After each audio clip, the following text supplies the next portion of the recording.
All right, I am Chris Ferguson, and this is the cell membrane. In transport interview, we are looking specifically at transport. This is where the material gets much more interesting because we're going to be looking at movement through for this interview. All right, on transport. So here we got a integrated protein or transmembrane protein. We're going to use this as just a generic protein that will transport items in or out of the cell. Here we have, let's do the first one, simple diffusion. So we're looking at chemicals that can go straight through the cell membrane, no transport needed, no ATP, but they're always going to be moving in a direction of high concentration to low concentration. So this double circle here is representative of an oxygen molecule, O2. So there's always more outside the cell than inside the cell, because the second it goes inside the cell, it's going to be used up by the mitochondria. So O2 goes through the cell membrane by simple diffusion and just goes straight through, no protein needed, goes from high concentration to low concentration. And here you have carbon dioxide. Carbon dioxide moves outside of the cell because there's always more of it inside the cell than outside of the cell. So it's made, it goes through the cell membrane by simple diffusion. No protein needed, no ATP, just goes right through the cell membrane. And it goes from high concentration to low concentration. Here we have facilitated diffusion here. So here we're going to use the transmembrane protein or integral protein. So we got glucose molecules here. These are my hexagon shapes. And they can get inside the cell, glucose and amino acids, by way of facilitated diffusion. So that means they can go through the cell membrane, but they do need a protein to get through. Something has to facilitate this movement. So glucose molecules can go from high concentration to low concentration to get into the cell. No ATP is needed, and that's because once glucose gets into the cell, ATP, which this is an ATP molecule, attaches a piece of it, and that's this last phosphate, actually attaches to, so this would break off and attach to a glucose molecule. Therefore, it ceases to be glucose. It's no longer glucose. That way, there's always more outside the cell. So glucose can always get in without using ATP to get it into the cell. So it goes from high concentration, low concentration. You do need a protein. So this is facilitated diffusion.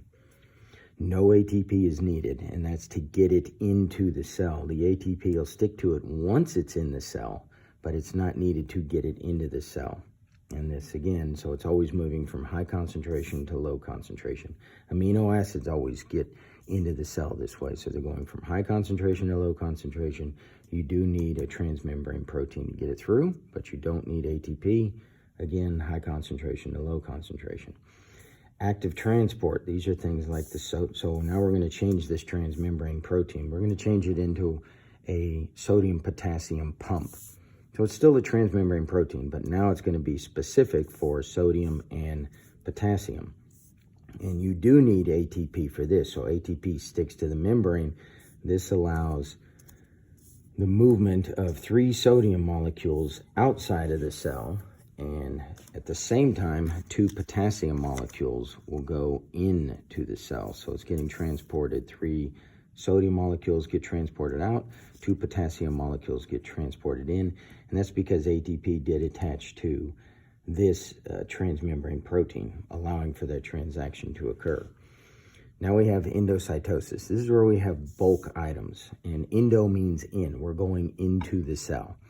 So how do we get, let's say now these are just a bunch of proteins. Let's say all these are just a bunch of proteins, and there's a whole bunch of them, and there's so many of them, and they're so big, they're bigger than the actual protein that's the doorway.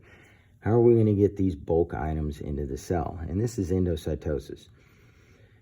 And this is done by, they attach to triggers that are in the cell membrane that allow the cell membrane to engulf these large materials. So they will stick to the outside of the cell membrane, and then they kind of start pushing their way in.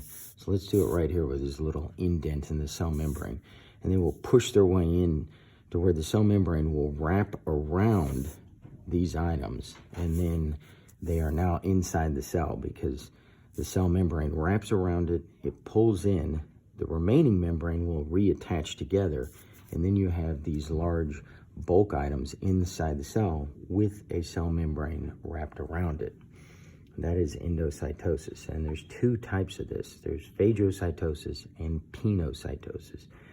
Phagocytosis is just that. It's eating large molecules. Pinocytosis is what's called cellular drinking. It's when the cell membrane wraps around fluid in the outside of the cell to see what's on the outside of the cell, or so we're taught that. And then this membrane will pinch off and come in. If you want to get your PhD, one of the ways could be to discover what exactly is pinocytosis. And it could be when a cell goes through exocytosis, the cell membrane can get too big, and thereby you need to have a way to make the cell membrane smaller. And endocytosis actually makes the cell membrane smaller. The overall cell membrane gets smaller because pieces of the cell membrane then are wrapped around a product. They're no longer part of the cell membrane. It's now a membrane wrapped around chemicals. It becomes a vesicle membrane. It's no longer part of the cell membrane. So exocytosis is just that. So we have a bunch of hormones inside the cell. How are we going to get all of them outside the cell?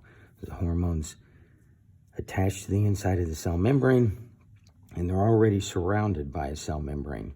And this cell membrane just naturally, it's like two bubbles coming together. They will fuse together, and as these membranes fuse together, these products will then become on the outside of the cell, and this is exocytosis.